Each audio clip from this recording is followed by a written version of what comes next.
in general play defensive, play safe, because you can't play super aggro Ganon without like getting without very easily being punished by a defensive player. We're gonna get it started. Mac and Treva on the right, although Clunk coming over for the save. Going for a couple down airs right off the bat. Over a lot of double jump down air. I can't. And Produce is just gonna lock them in. It was actually a pretty smart idea overall. If Treva can get like double jump cancel like down airs going, lock them in, you can build up a lot of damage really quick. Like Clunk's already at 115%, although Treva is at 92, way off stage. I don't think that was the best idea. I think when Ness is off stage, you very easily have a chance to just lock down and kill the Ness. But he tried to go for Ice Climber, which just didn't get there, so he just took damage for not even securing the kill. Produce trying to fish a bit, although Mac and Clunk could have very easily capitalized on that. Ooh, good choke. Come on, up air, we'll hit there. Down. There's a lot of command grab pressure because honestly, like shielding in general is kind of weak in teams. But the problem is when one of your teammates is Ice Climbers. Oh, come on, hit him one more time. There we go. So this is actually relatively even overall. I mean, it's actually only one stock drop for each teammate. Since Produce has yes to drop a stock, and there goes Mac's first stock. Unfortunately, and that's gonna be Clunk. Unfortunately, trying to go for like an OMS attack, but just kind of grid across the ground. You can't attack if you start. Kind of like the walls. Oh, solid back air is coming out from Mac. I like the back air pressure on the Ness, although with this first double jump back air, he's gonna pressure it again. Got an earlier back air. However, he secured the kill. So oh, ooh, good. That was a good reaction from Mac to try and pressure and save Clunk, but unfortunately Clunk hitting Treva with the up B, but then not following up by like floating over. He was like way too far away, and just was unable to actually survive. Good. Oh, that was so good from Clunk to just do the double jump fade out of Ness's double jump with your double jump, and then just punish.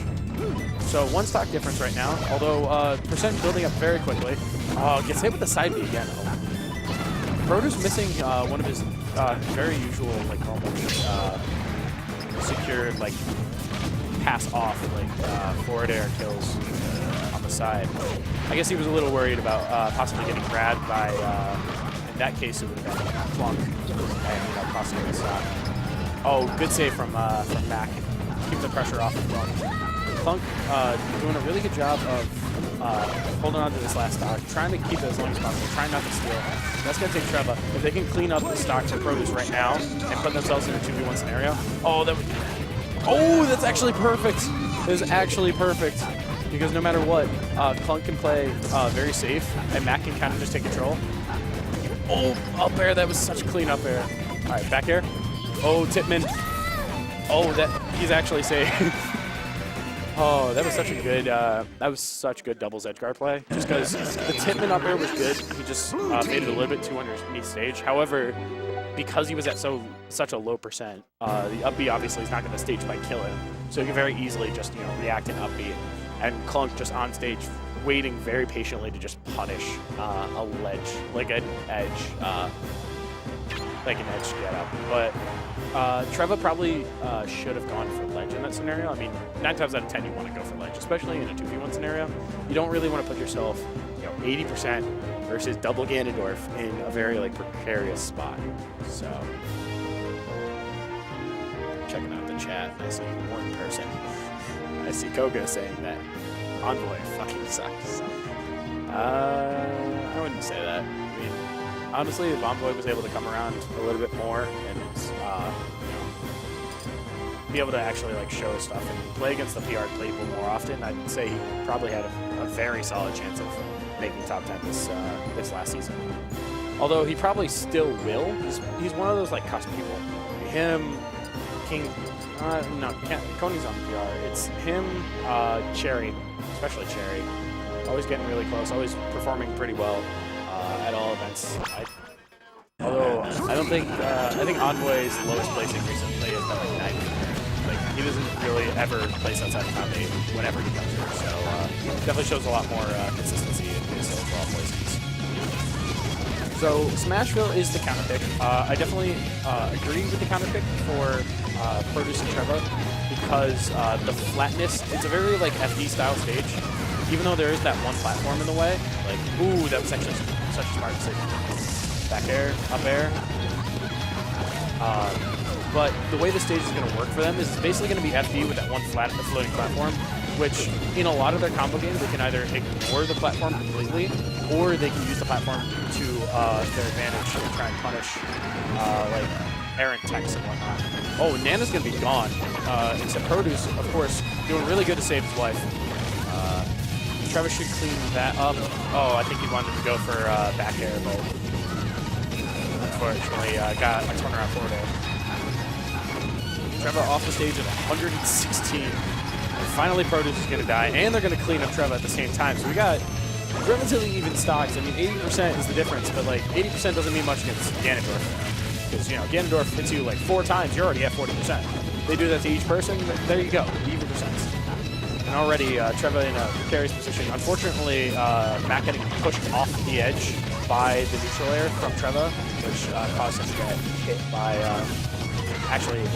oh, that actually would have been oh my god, that down B ended up giving him so much credit that they like really shouldn't have had. Treva should live through this, and they're going to be up a solid 2 stocks. A little errant with these down Bs from Clunk specifically. Yeah, see, he's just going for down B. He needs to really just he's double jumping very quickly, he's down B constantly. He really needs to start mixing up his movement. He really just needs to do anything other than just down B. That up B should live through it, just barely. Produce could have ledge hopped like a back air in response to the up air. However, that is going to clean up Clunk, so they really didn't miss out on much there. So this is definitely looking like exactly the kind of game 2 that Treva and Produce needed to really reassert their dominance in this double set. Oh, missing a couple elegances there. More like the down B is a decent move sometimes, but like if that's like every move you're using, oh, that is the trade that Treva wants to take every time they're done. So very solid turnaround of 4 stock versus the 2 stock game 1 loss. Game 3, they're going to want to stage, what Mac and Clunk are going to want is to stage with some more platforms, smaller ground space overall to lock them down, but they need the platforms to be able to escape Ice Climbers combos and Ness combos. So yeah, and honestly, Treva and Produce banning exactly what they need to ban of Battlefield and Wario. Those are definitely Wario especially is so volatile in this matchup. And Wario World, of course. And Battlefield, again, basically exactly what I said. Small stage, relatively like landmass-wise small stage. Platforms to escape combos, platforms for them to run on. Because Ice Climbers trying to threaten a platform from underneath is very weak. So Green Hill Zone is the counter pick choice. And Treva already in an edge guard scenario. Oh, good back air. Not going to be able to clean that up. They're going for a lot of like the flash moves, and unfortunately Clunk not DIing properly to escape that. However, he's going to clean up Treva. That is the main benefit. Oh, and Produce just barely D6 crossing stock. Pretty pretty unfortunate in this scenario. Common commentary statement. But I mean, this game 3 is definitely looking pretty solid overall. It's only a 1 stock difference. However, I was gonna say Mac is at 87%. He gets hit with like any smash attack on the edges, he's done for sure. Oh, he tries so hard. He tries really hard to get in there and save his teammate, but unfortunately, it almost actually kills him at the end. What I want to see from the double Ganons is they are burning their double jumps very quickly and very frequently. I want to see them hold on to it. I want to see them like single hop like a tomahawk and not do anything out of it. Like just sit there and wait for Treva or Produce to react and then punish. And that's going to clean those up real quick. Honestly, again, exact same scenario of like these guys after that first stock basically neck and neck the entire time. I want to see Clunk putting a lot more. I want to see Clunk putting a lot more pressure on. He's the one at the lower percents because of the fact that yes, he's a little worried because you don't want to cost your team undue stocks. Although he did, unfortunately, by playing a little too defensively and trying too hard to play super safe, he just kind of cost himself stocks there. All right, so Sopo going into the grab. Obviously, he could have gotten the follow up, which barely missed. Produce doing a really good job of cleaning up for Treva's combo game. Because it seems like what they're doing is Treva's putting on a lot of neutral pressure, and then Produce comes in and cleans up with either a good grab combo into a forward air spike, meteor into the spike, or he'll just clean up and get a good air down smash. But Mac and Clunk definitely can still pull this back. However, they really need to clean these stocks up very quickly, and they just need to. But the problem is they know they have to clean these stocks really quickly, but they're trying too hard to fish for kill options, and it's putting them in just bad scenarios. I'm looking forward to down angle forward from Clunk. A little off on the basic, but honestly, overall, really solid option for tiny bit of short. And that's gonna kill. So now we're in a 2v1 scenario. One Ganon versus anything. Produce just a tiny bit off with his thing. And Treva's just going to let him work on it. He's like, all right, I trust you to do this.